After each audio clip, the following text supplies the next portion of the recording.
Hello guys, kumusta? So ngayong araw, magre-repaint tayo ng chassis. Ang gagawin kong kulay dito is kulay violet na, hindi na kulay blue. So yan, ang una natin gagawin, strip muna natin yung old paint syempre. So ipa-power spray ko muna pala siya bago natin siya pahiran ng strip sol. So tara.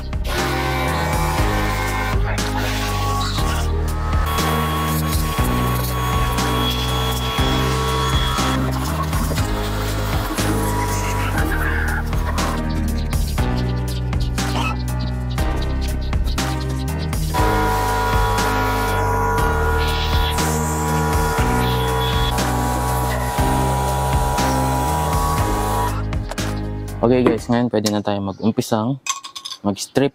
So gamit ulit tayo ng strip sol dahil patong-patong na din yung paint na nilagay dito.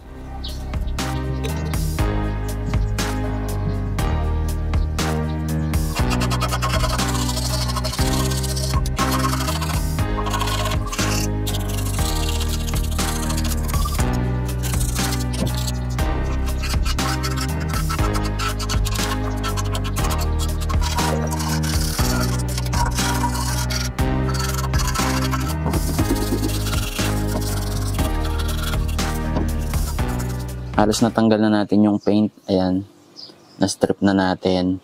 So, ang next step ay tatanggalin natin yung kalawang. Ayan, gagamitan natin ng wire wheel. Yung mga maliliit na wire wheel ko. Ito yan. So, ayan, nabili ko to sa Shopee. Ayan, iba't ibang size. At iba't ibang itsura. Ayan. So, umpisa na natin ang matagal na proseso ng pagtanggal ng kalawang. So, ano to? Ba't gumagalaw? Start na tayo.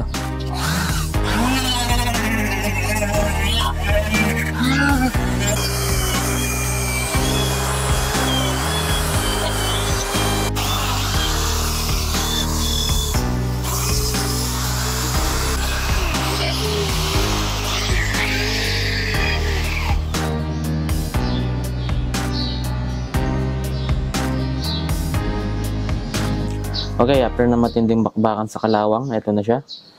Tanggal na natin. Pero meron pa rin mga konting maliliit na kalawang na kailangan ko pa rin linisin. So, skip na natin yan. Okay, after natin matanggal yung mga kalawang, yung mga loose rust, ay papahiran ko siya ng rust converter. Ayan, medyo napahiran ko na ng konti dito. Gamit itong sponge. Sponge na lang para hindi masyadong makapal, ano. Kasi kapag makapal masyado, ang hirap linisin. Pupunasan ko lang yung mga major rust na tinanggal natin tulad nitong mga sa gilid ng ganito.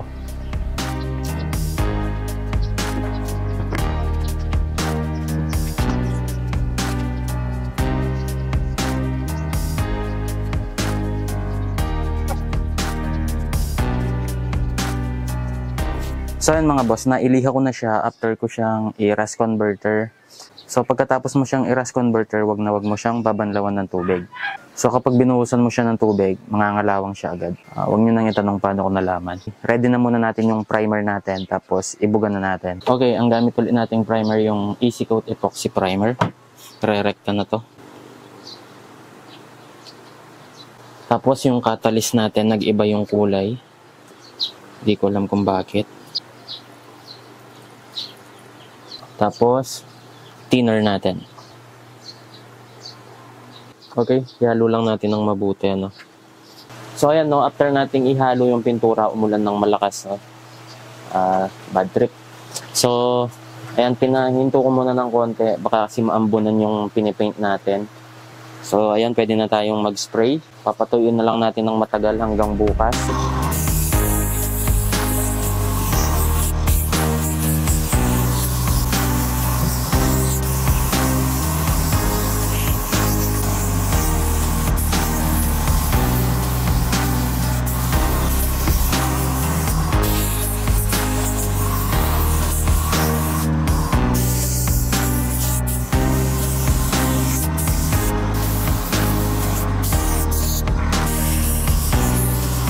Okay guys, next day na to. Ayan, tuyong-tuyo na yung pin primer natin. At ngayon, pwede na natin siyang i-base coat. Try halo na natin yung binili kong kulay. Okay, ito yung color na gagamitin natin. Ayan. Ganda oh. Hindi ko alam kung ano yung paint code nito kasi pinahalo ko lang to. Pinakopya ko lang yung sa may chassis ko. Pero yung original color talaga ng chassis ng DT, hindi siya metallic. Solid color lang siya.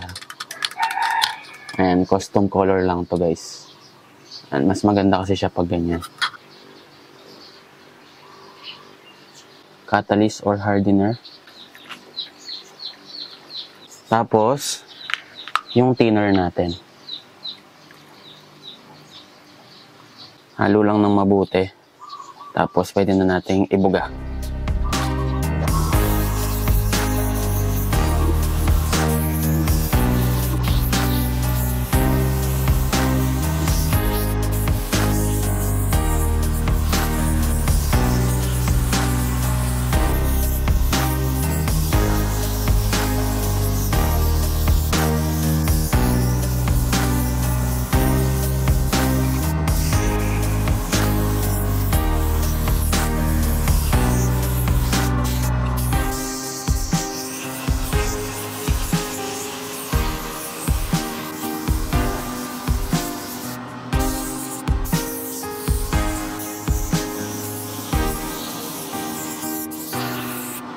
Okay mga boss, ayan, natapos na natin siyang i-base coat. Makinis naman at natakpan ko naman lahat.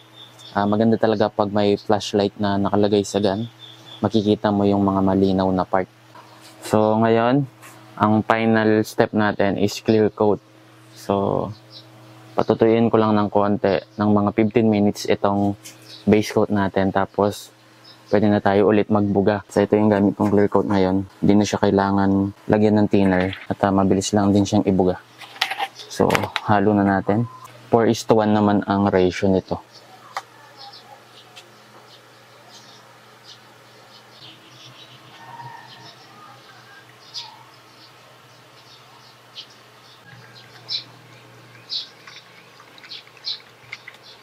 So ayan guys, pwede na natin tong ibuga ulit.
Napakaganda ng resulta oh.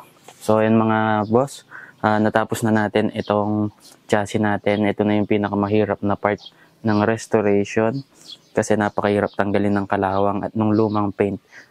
Pero ayan, pagkatapos nito mas mabilis na yung mga ibang parts kasi maliliit na lang yun.